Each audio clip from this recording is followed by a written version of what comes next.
여러분, 미군들이 가장 가고 싶어 하는 나라가 어디인지 아십니까? 이라크 아닙니다. 독일도 아닙니다. 일본도 아닙니다. 바로 대한민국입니다. 불과 몇 년 전까지만 해도 미군 내부에서 한국은 운 나쁘면 걸리는 근무지였습니다. 전쟁 날 수 있는 곳, 가족은 데려갈 수 없는 곳, 빨리 근무 끝내고 떠나야 하는 나라. 그런데 지금은 다릅니다. 미군들이 스스로 다시 가고 싶어 하는 나라, 가족을 데리고 살고 싶어 하는 나라가 됐습니다. 이게 단순한 이미지 변화일까요? 아닙니다. 미국의 전략 계산이 바뀐 겁니다. 여기에 공감하신다면 화면 아래 구독, 좋아요 눌러주세요. 자, 그럼 이야기 시작합니다. 저는 23년간 미군에서 근무하며 전 세계 기지를 평가하던 전직 전략 분석관입니다. 그리고 오늘 미국이 끝까지 인정하지 않으려 했던 한국의 진짜 힘을 숫자와 판단 기준으로 여러분께 말씀드리겠습니다. 이 이야기를 듣고 나면 여러분은 이렇게 말하게 될 겁니다. 한국은 이미 우리가 생각하는 그 자리를 넘었다. 가고 싶지 않던 땅, 가장 가고 싶은 땅이 되다. 전 세계 미군 기지 중 한때 만족도 최하위권으로 분류되던 지역이 불과 2년 만에 1위로 치솟았다면 여러분은 그 이유가 무엇이라고 생각하시겠습니까? 저는 미국 육군에서 23년간 복무했고 현재 워싱턴 DC 국제안보연구기관에서 해외 미군 기지 운영과 장병 만족도를 분석해온 전직 전략 분석관 마이클 브래드포드입니다. 이 글은 한국이 왜 갑자기 미군들에게 가장 인기 있는 나라가 되었는가? 라는 질문에 대한 제가 직접 겪고 분석하고 마침내 기존의 상식을 완전히 폐기하게 된 기록입니다. 불과 몇 년 전까지만 해도 미군 내부에서 한국은 이런 평가를 받던 곳이었습니다. 위험 수당이 필요한 지역, 가족 동반 근무 기피 지역, 긴장 상태가 상시 유지되는 전방, 젊은 장교들이 경력용으로 거쳐가는 곳. 솔직히 말해 가고 싶어서 가는 곳은 아니었습니다. 한국 배치 명령이 떨어지면 장병들 사이에서는 이런 말이 자연스럽게 나왔습니다. 운 나쁘면 한국이지. 고생은 각오해야 해. 저 역시 그렇게 생각했습니다.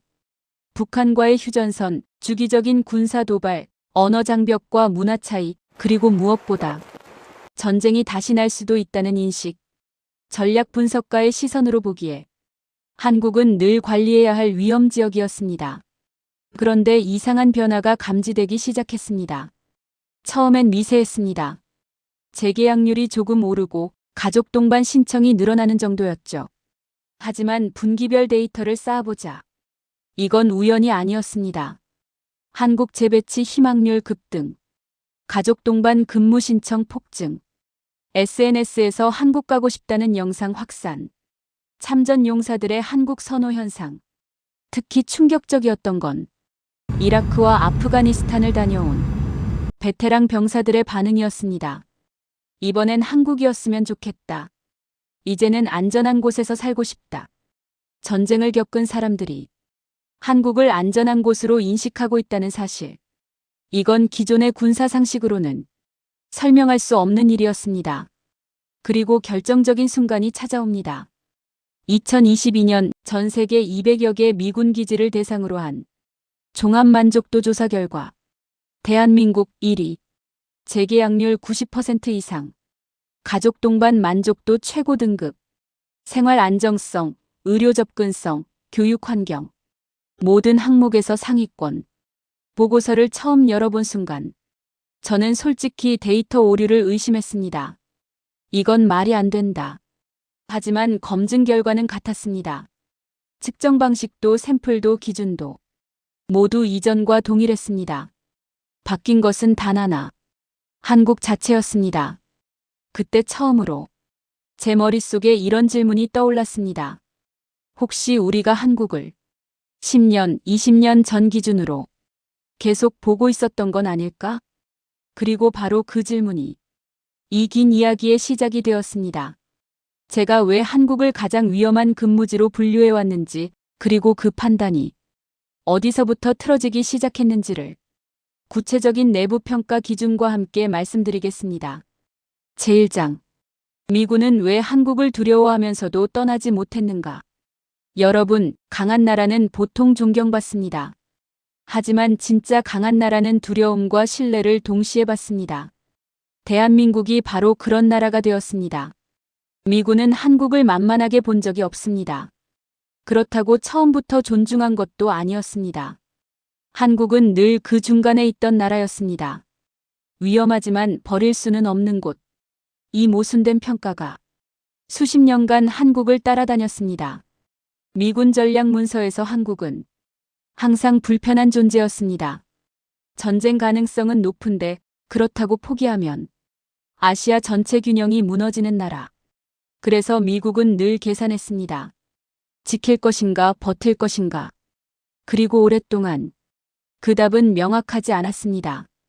한국은 북한이라는 상시적 위협을 안고 있었고 휴전선은 단 하루도 완전히 조용했던 적이 없었습니다. 미군 입장에서 보면 이건 공포에 가까운 조건입니다. 전쟁이 날지 안 날지 모르는 곳. 그런데도 철수할 수 없는 곳. 이보다 불편한 근무지는 사실상 존재하지 않습니다. 그래서 미군 내부에서는 이런 말이 자연스럽게 나왔습니다. 한국은 긴장 속에서 사는 나라다. 언제든 폭발할 수 있다. 하지만 문제는 이 판단이 점점 현실과 맞지 않기 시작했다는 점입니다. 전쟁은 일어나지 않았고 사회는 무너지지 않았으며 국가는 오히려 더 정교해지고 있었습니다. 미군은 왜 이 나라는 무너지지 않는가를 설명하지 못한 채 두려움만 유지하고 있었습니다. 그리고 바로 그 지점에서 대한민국은 미군의 인식을 뒤집기 시작했습니다. 한국은 위험에서 떠나야 할 나라가 아니라 위험한데도 떠날 수 없는 나라가 된 것입니다. 이 차이는 생각보다 훨씬 큽니다. 제2장. 위험지역이라는 낡은 판단은 어떻게 만들어졌는가? 여러분, 사람도 나라도 처음 찍힌 이미지를 쉽게 벗어나지 못합니다. 미군이 한국을 위험지역으로 분류한 것도 어느 날 갑자기 생긴 판단이 아닙니다. 이건 수십 년 동안 굳어진 습관 같은 인식이었습니다. 미군 전략 분석에서 국가는 4가지로 나뉩니다. 안전한 나라, 관리 가능한 나라, 잠재적 분쟁 지역, 상시 고위험 지역. 그리고 한국은 늘 이 중간 어딘가에 있었습니다. 이유는 단순했습니다. 북한 때문이었습니다. 북한이 존재하는 한 한국은 자동으로 불안정 요소 포함 국가가 되었습니다. 문제는 이 판단이 너무 오래 유지됐다는 점입니다. 미군은 북한의 미사일은 계속 계산했지만 한국 사회가 얼마나 변했는지는 제대로 계산하지 않았습니다. 시위가 있으면 정치적 불안으로 기록했고 갈등이 드러나면 사회 분열 가능성으로 정리했습니다. 겉으로 보기에 한국은 늘 시끄러웠기 때문입니다. 하지만 미군이 보지 못한 게 있었습니다. 한국 사회는 시끄러워도 멈추지 않았고 갈등 속에서도 시스템은 작동하고 있었습니다. 행정은 멈춘 적이 없었고 교통은 유지됐으며 의료와 통신은 위기 속에서도 정상적으로 돌아갔습니다. 미군은 조용해야 안정적이다라는 미국식 기준으로만 한국을 평가했습니다. 그러다 보니 완전히 다른 유형의 안정성을 놓치고 있었던 것입니다. 한국은 조용해서 안정적인 나라가 아니라 소란 속에서도 질서를 유지하는 나라였습니다. 이건 보고서 한 줄로는 절대 설명되지 않는 능력입니다. 그래서 미군의 판단은 점점 현실과 어긋나기 시작했습니다. 문서 속 한국은 여전히 위험했지만 현장의 한국은 이미 다른 나라가 되어 있었습니다. 이 괴리가 쌓이고 쌓여 결국 미군 내부에서 폭발하게 됩니다. 그리고 그 폭발은 감정이 아니라 숫자에서 시작되었습니다. 그 이야기가 다음 장의 핵심입니다. 제3장. 숫자가 먼저 무너뜨렸다. 미군의 자존심이 흔들린 순간. 여러분, 미군은 감정으로 판단하지 않습니다. 숫자가 먼저 움직이고 자존심은 나중에 무너집니다. 한국에 대한 인식 변화도 칭찬이나 감동에서 시작되지 않았습니다. 냉정한 수치가 먼저 이상 신호를 보냈습니다. 가장 먼저 흔들린 건 조기 전출 요청률이었습니다. 쉽게 말해 여기서 더 못 버티겠습니다. 라고 손드는 비율입니다. 한국은 오랫동안 이 수치가 높은 지역이었습니다. 그런데 어느 순간부터 이 숫자가 내려가기 시작했습니다. 한 해, 두 해가 아니었습니다. 곡선이었습니다. 계획된 하락이었습니다. 미군 분석관들은 처음엔 이걸 부정했습니다. 병사 성향이 바뀐 것뿐이다. 이번 세대가 해외 근무를 더 선호한다. 하지만 다른 지역은 정반대였습니다. 중동은 더 빠져나갔고 일부 유럽 기지도 만족도가 떨어지고 있었습니다. 한국만 반대로 움직이고 있었습니다. 그 다음으로 문제가 된 건 미군이 가장 민감해하는 지표, 가족 동반 근무 신청률이었습니다. 여러분, 군대에서 가족을 데려간다는 건 그 지역을 전쟁터가 아니라 삶의 공간으로 인정했다는 뜻입니다. 이건 웬만해서는 일어나지 않습니다. 그런데 한국이 일본과 독일을 위협하기 시작했습니다. 이건 사건이었습니다. 아니, 경보였습니다. 급여가 오른 것도 아니고 근무 강도가 낮아진 것도 아니며 훈련이 줄어든 것도 아니었습니다. 논리적으로 설명할 방법이 없었습니다. 그래서 미군은 현장을 다시 보게 됩니다. 그때 처음 등장한 말이 이것이었습니다. 여긴 위험하지만 혼란스럽지 않습니다. 문제가 생기면 누군가는 반드시 책임집니다. 이 말은 용기 있는 발언이 아닙니다. 신뢰의 표현입니다. 미군이 가장 두려워하는 건 적의 총이 아닙니다. 무질서입니다. 그런데 한국은 위험한 상대를 두고 있으면서도 사회 내부는 놀라울 만큼 단단했습니다. 이 순간부터 미군의 자존심이 흔들리기 시작했습니다. 혹시 우리가 한국을 너무 오래 낡은 기준으로 보고 있었던 건 아닐까?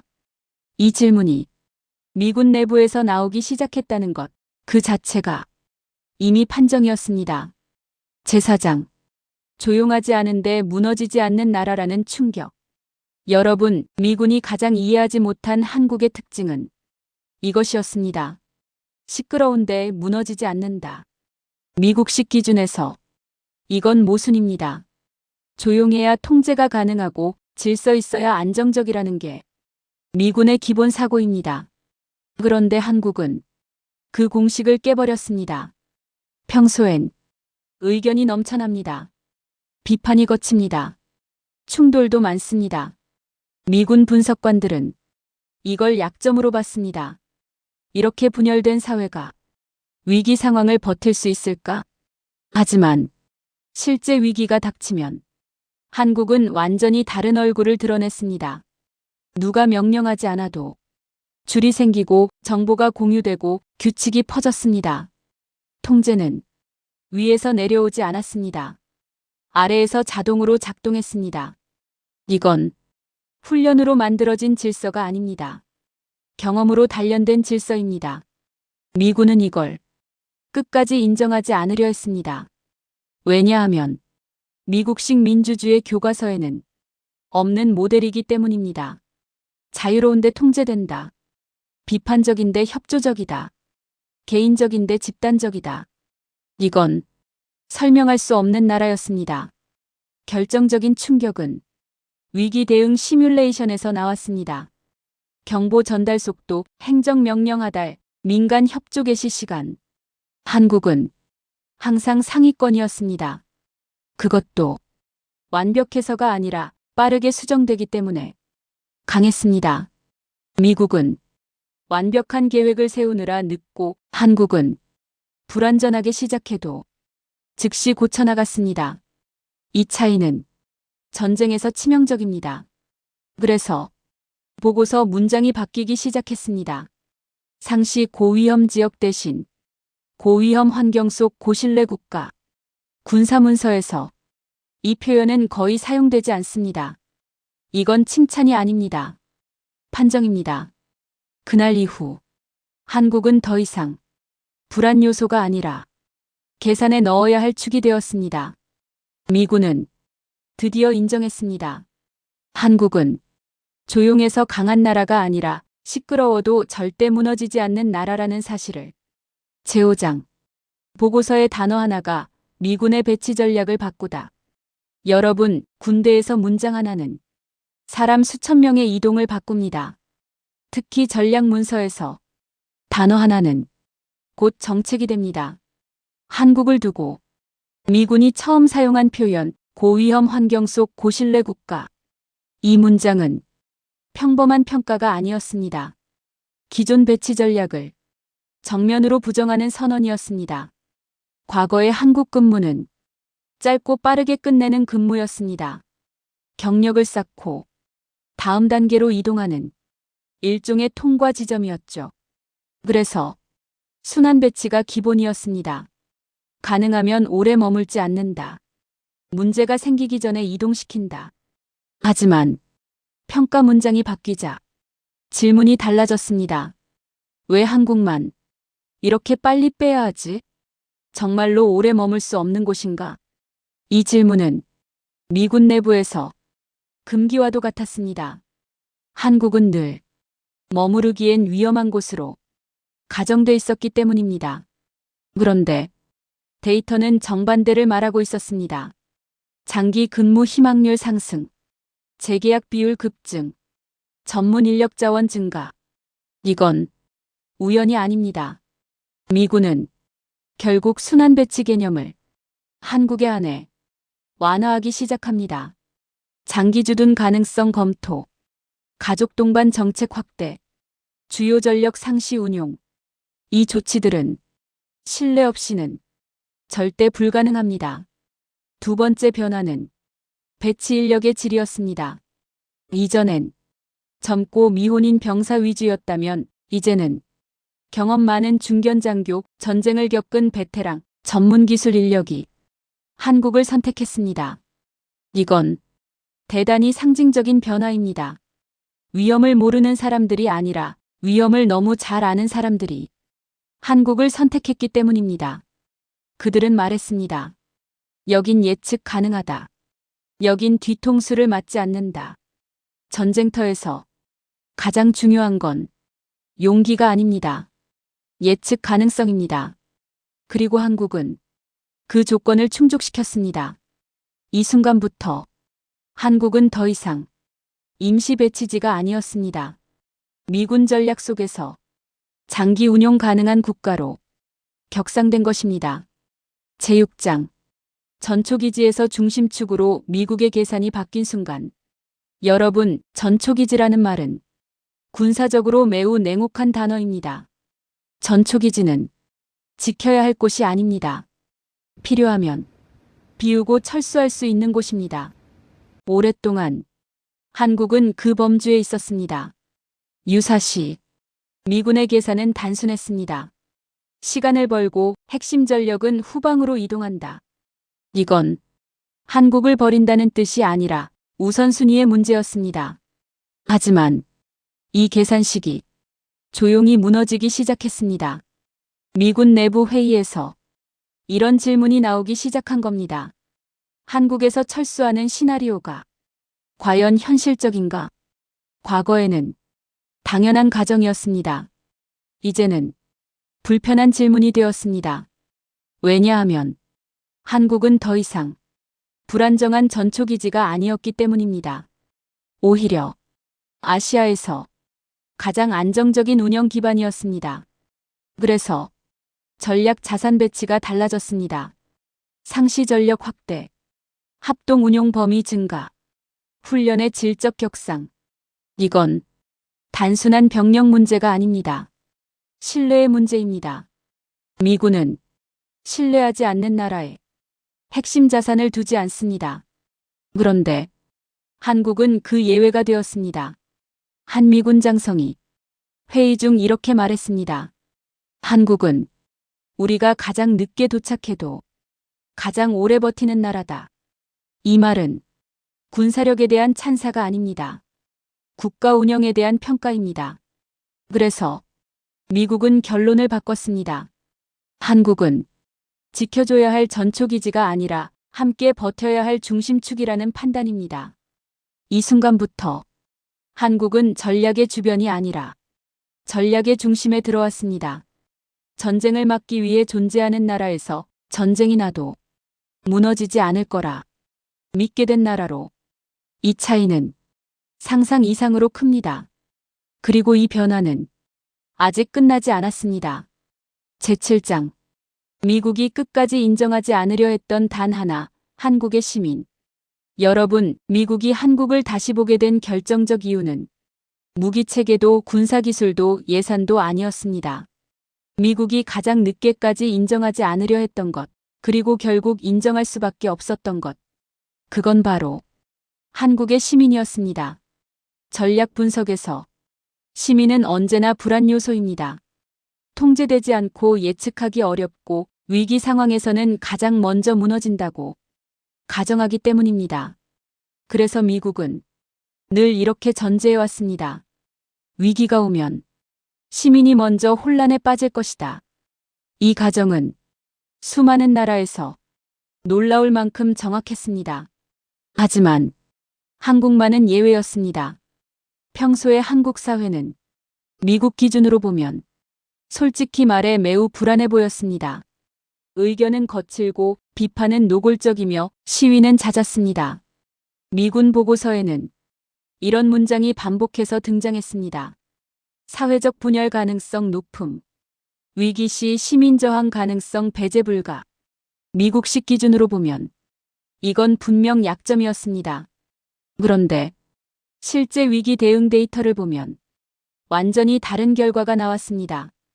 경보 수용 속도, 행정 지시 이행률, 민간 협조 개시 시간 모두 아시아 최상위권이었습니다. 누가 시키지 않아도 줄을 서고 정보를 공유하고 규칙을 퍼뜨리고 서로를 감시했습니다. 이건 권위로 만든 질서가 아닙니다. 수십 년 동안 위기를 겪으며 몸으로 학습한 질서입니다. 미국은 이걸 끝까지 이해하지 못했습니다. 자유로운데 통제된다. 비판적인데 협조적이다. 개인적인데 집단적이다. 이건 미국식 민주주의 교과서에 없는 모델이었습니다. 하지만 시뮬레이션은 거짓말을 하지 않았습니다. 민간 혼란 최소화, 자발적 협조 비율 상위, 행정명령 수용 안정적. 나는 그때 보고서 여백에 이렇게 적었습니다. 한국 시민은 훈련받은 적은 없다. 하지만 이미 단련돼 있다. 이 문장은 미군 내부에서 아주 불편한 문장이었습니다. 군이 흉내낼 수 없는 영역이기 때문입니다. 미국은 그제야 깨닫기 시작했습니다. 한국이 강한 이유는 국가가 시민을 통제해서가 아니라 시민이 국가를 끝까지 떠받치고 있기 때문이라는 사실을. 제8장. 미국이 가장 두려워하는 가정. 만약 한국이 없다면. 여러분, 전략가들이 가장 두려워하는 질문은 적이 무엇을 할까?가 아닙니다. 진짜 공포는 이 질문입니다. 만약 우리가 이것을 잃는다면? 그리고 지금 미국 전략가들이 조용히 그러나 진지하게 계산하는 가정은 단 하나입니다. 만약 한국이 없다면? 이 질문이 공식 문서가 아닌 비공식 회의에서 자주 등장하기 시작했다는 것 자체가 이미 모든 것을 말해줍니다. 과거의 한국은 있으면 좋은 동맹이었습니다. 지금의 한국은 없어질 경우 전략 전체가 붕괴되는 존재입니다. 한국이 빠진 동북아를 미국은 계산해 봅니다. 그러면 즉시 문제가 발생합니다. 태평양 방어선의 공백, 일본 단독 체제의 불안정, 대만 방어 부담 급증, 미군 전력 순환 구조 붕괴. 이건 선택의 문제가 아닙니다. 체계 자체가 무너집니다. 그래서 미국은 이제 한국을 관리해야 할 국가가 아니라 반드시 유지해야 할 축으로 봅니다. 축은 대체할 수 없습니다. 보조국가는 대체 가능합니다. 이 차이를 미국은 누구보다 잘 압니다. 퇴역 직전 한 내부 회의에서 나는 이런 말을 들었습니다. 한국은 우리가 설계한 동맹이 아니다. 스스로 진화한 동맹이다. 이 문장은 회의실을 순간적으로 조용하게 만들었습니다. 미국은 자신이 만든 시스템에는 익숙합니다. 하지만 스스로 성장한 동맹에는 본능적인 경계와 존중을 동시에 느낍니다. 그리고 지금 한국은 그 범주에 들어 있습니다. 이건 칭찬이 아닙니다. 감정도 아닙니다. 판정입니다. 전쟁을 가정해 본 사람들, 패배를 계산해 본 사람들, 동맹 붕괴의 끝을 본 사람들의 냉정한 결론입니다. 한국은 더 이상 보호받는 나라가 아닙니다. 함께 책임을 나누는 나라입니다. 그리고 그 자리는 아무 나라나 앉을 수 있는 자리가 아닙니다. 미국은 자랑할 나라를 곁에 두지 않습니다. 필요한 나라만 곁에 둡니다. 지금 그 자리에 대한민국이 있습니다. 이 이야기를 국뽕이라고 부를 수도 있습니다. 하지만 저는 이것을 현실이라고 부릅니다. 그리고 분명히 말씀드릴 수 있습니다. 한국은 우리가 생각하는 것보다 이미 훨씬 앞에 와 있습니다. 제구장. 한국을 얕본 나라들이 반드시 치르는 공통된 대가. 여러분, 역사는 아주 잔인한 공통점을 하나 가지고 있습니다. 한국을 얕본 나라들은 항상 계산을 틀렸습니다. 그리고 그 대가는 시간이 지나면 반드시 드러났습니다. 한국은 처음부터 강하게 보인 나라가 아닙니다. 그래서 더 자주 무시당했습니다. 가난했고 전쟁 직후였고 외교적 발언권도 약했습니다. 하지만 한국을 상대했던 강대국들은 하나같이 같은 실수를 했습니다. 한국은 결국 따라올 것이다. 이 판단은 단 한 번도 끝까지 맞은 적이 없습니다. 한국은 따라오는 나라가 아니라 자기만의 길을 파는 나라였기 때문입니다. 군사에서도 그랬고 산업에서도 그랬고 외교에서도 그랬습니다. 처음엔 늘 복제자처럼 보입니다. 미국식 무기, 미국식 제도, 미국식 기준. 하지만 일정 시점이 지나면 방향이 바뀝니다. 한국식 계량, 한국식 운용, 한국식 판단. 그리고 그 순간부터 기존 강대국의 계산표는 급속히 무너집니다. 이건 우리가 가르친 대로 움직이지 않는다. 이 말은 곧 이런 뜻입니다. 이제 우리가 통제할 수 없다. 한국을 얕봤던 나라들은 늘 2단계에서 당황합니다. 그리고 대부분 이미 늦었습니다. 한국은 상대를 굴복시키는 나라가 아닙니다. 그 대신 상대의 기준을 무력화시키는 나라입니다. 그래서 한국과 경쟁한 나라들은 패배를 인정하지 못합니다. 왜냐하면 졌다는 장면이 없기 때문입니다. 그냥 어느 순간 판이 바뀌어 있습니다. 이게 한국을 얕본 대가입니다. 눈앞의 전투가 아니라 기준 그 자체를 잃는 것. 이 이야기가 지금 반드시 기록되어야 하는 이유. 이 이야기는 과거 회고가 아닙니다. 지금 이 순간에도 진행 중인 기록입니다. 그리고 이런 기록에는 항상 위험이 따릅니다. 너무 일찍 쓰면 자만으로 보이고 너무 늦게 쓰면 당연한 이야기처럼 들립니다. 지금은 그 중간입니다. 그래서 이 시점에 이 이야기를 남겨야 합니다. 한국은 지금 애매한 위치에 서 있습니다. 약소국의 프레임에서는 이미 벗어났고 초강대국의 책임을 전부 짊어질 단계는 아닙니다. 이 애매함이 가장 위험합니다. 이때 자기 인식을 잘못하면 국가의 방향이 흔들립니다. 그래서 분명히 말해야 합니다. 우리는 운이 좋아서 여기까지 온 것이 아닙니다. 우리는 선택을 했고 대가를 치렀고 버텼고 학습했고 포기하지 않았습니다. 이건 기적이 아닙니다. 누적된 판단의 결과입니다. 지금 한국을 바라보는 세계의 시선은 예전과 다릅니다. 동정도 아니고 칭찬도 아니고 경계와 계산입니다. 2단계에 들어선 나라는 돌아갈 수 없습니다. 그래서 이제 필요한 건 더 겸손한 태도가 아니라 더 정확한 자기인식입니다. 우리가 어디에 서 있는지, 무엇을 감당할 수 있는지, 무엇을 절대 포기하면 안 되는지. 이걸 스스로 모르면 남이 정해줍니다.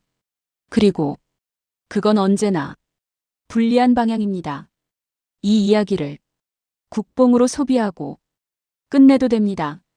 하지만 제대로 들었다면 이건 자부심이 아니라 책임입니다.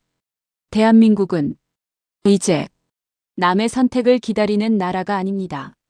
우리는 선택받는 쪽에서 선택하는 쪽으로 이미 이동했습니다. 그 변화의 한가운데 지금 우리가 서 있습니다. 이 사실을 잊지 않는 나라만이 다음 단계로 갑니다. 그리고 대한민국은 이미 그 문 앞에 와 있습니다. 여러분, 이 이야기를 듣고도 아직 대한민국이 작아 보이십니까? 누가 대신 키워준 나라가 아니고 누가 길을 깔아준 역사도 아닙니다. 우리는 선택했고 버텼고 끝까지 책임졌습니다. 그래서 지금 세계는 한국을 평가하는 게 아니라 계산하고 있습니다. 이게 아무 나라나 받는 시선일까요? 아닙니다.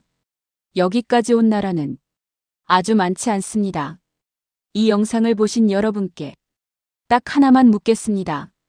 대한민국 지금 이 위치 당연하다고 생각하십니까? 아니면 자랑스러우십니까? 여러분 생각을 구독과 댓글로 남겨주십시오. 이 기록은 지금 이 시대를 살아가는 우리의 증언입니다.